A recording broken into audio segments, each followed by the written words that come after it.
There are some things in life that are just very simple. One of those things is that when there is a new Spider-Man movie in theaters, it just hits different. It always feels like a massive event. People are always so excited. It's just a character that is so easy to root for, to love, to stand by. And that's what makes him not only one of the greatest superheroes ever, but one of the greatest fictional characters of all time. I just got home from Spider-Man Brand New Day, and not only is everything I said about to be on full display later this week and weekend, but we are about to enter a period of Spider-Man euphoria that I do not think we've seen before. Here we go, my most anticipated film of this year, Spider-Man Brand New Day. Welcome back to Archer Vision, presented by MovieArcher.com and the Movie Archer Podcast Network. This is going to be an interesting review because there's so much this movie hid in the trailers and in the marketing that I'm going to do my best to talk about it and give it the most concise but also clear and effective review I can, because there's a lot I cannot say. In my opinion, Destin Daniel Cretton gives one of the best comic book movie directorial outings in recent memory. I'm not kidding. I have not been this excited about a comic book movie director since Matt Reeves post The Batman. It's so impressive to me because this doesn't move like any other MCU Spider-Man movie. It doesn't even move like any other MCU movie. It feels so singular and distinct, and you could tell there is a true style from Cretton here, and it really is character forward. It's very refreshing. It feels like this awesome new direction for the character, and yet I really feel like it acts like this spiritual successor to all of Spider-Man cinema so far. It really wears its influences on its sleeve. There is so much Raimi influence in here. There's so many moments where you're like, that is right out of a Sam Raimi film, especially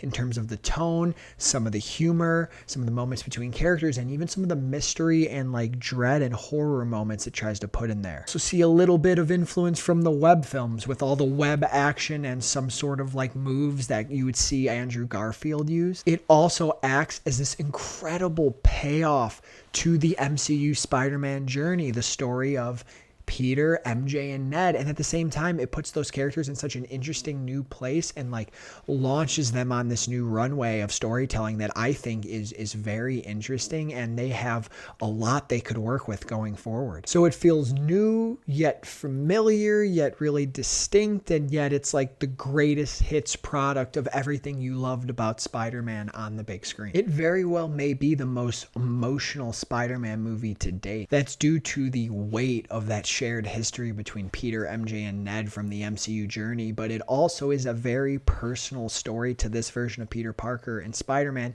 that ends up having incredible parallels to pretty much all of the other characters in the film. Really can't talk about the plot pretty much at all because it's going to spoil things, but like it's even a synopsis I feel like I have to dance around, but you've seen the trailers.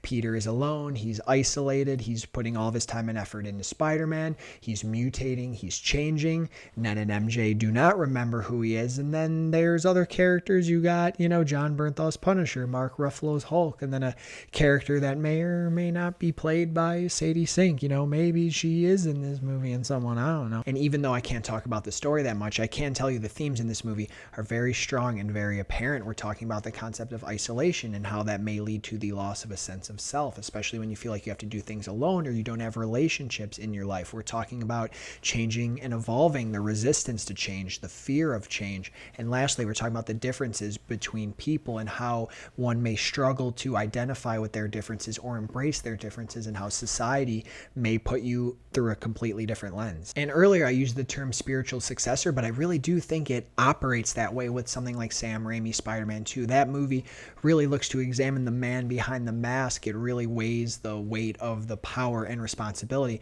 and that movie focuses more on Peter Parker. This movie kind of does the reverse spin of it, where he's putting himself fully into the responsibility, and we're seeing him actually lose the concept of who Peter Parker is because he is only Spider-Man. Thought he was pretty close to perfect in No Way Home, but somehow he ups it here. This is Tom Holland's best performance as Spider-Man.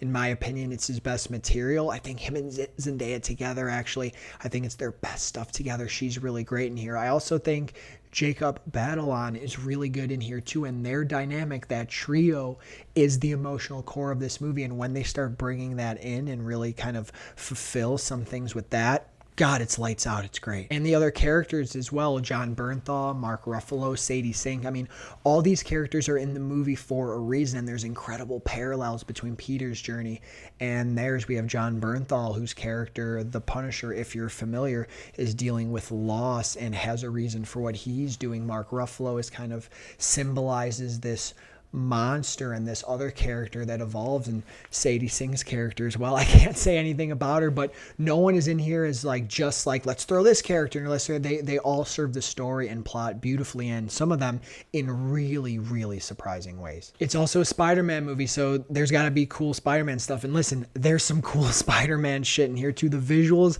rival TASM 2 as being the best of any Spider-Man movie. The action is incredible. Some of the coolest action too, stuff with the Punisher and Hulk, especially the stuff with the hand. Jackie Chan's choreography team, I mean, it is outstanding, especially in that final third. He's also in the costume for so much of the movie. This is the most we've seen Spider-Man in costume in a movie, and the live action suit, I mean, it's beautiful. It's the best suit we've ever seen put to screen, and they do something really clever. I don't think that this is a spoiler, but there are many scenes in the second half of the movie where you could really see his eyes in the white of the lenses, and it allows him to be so much more expressive and capture so much more emotion in the mask. It is utterly brilliant, and just great comic book stuff too. You've seen them, some great homages to comic book covers. A really great character inclusion played by Liza Cologne Zayas from The Bear. She's a sneaky, really great, fun performance in this movie too. I mean, Spider-Man and the Punisher banter. I mean, Holland and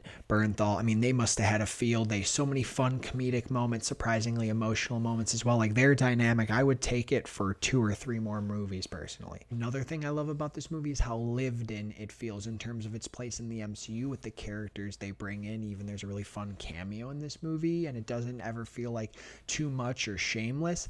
And another thing is how lived in New York feels.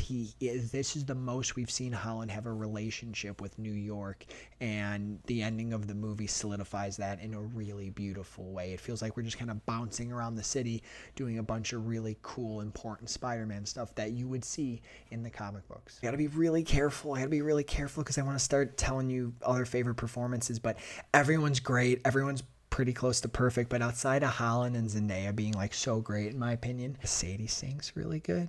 You'll see, but welcome to the show, Sadie Sink. You are it's pretty damn cool.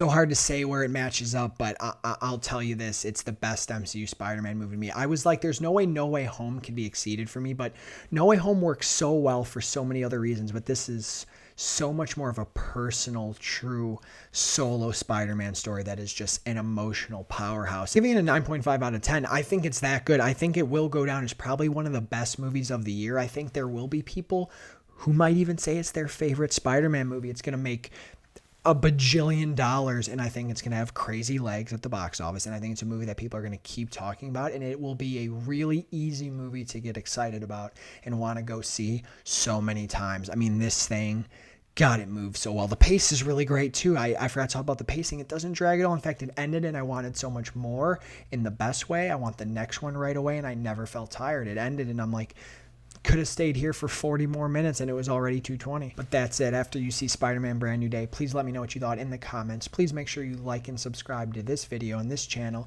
And please follow everything we're doing at MovieArcher.com and the Movie Archer Podcast Network. We have some really cool things, some cool announcements coming up, and some really great content going into award season and fall, things like that. See you later.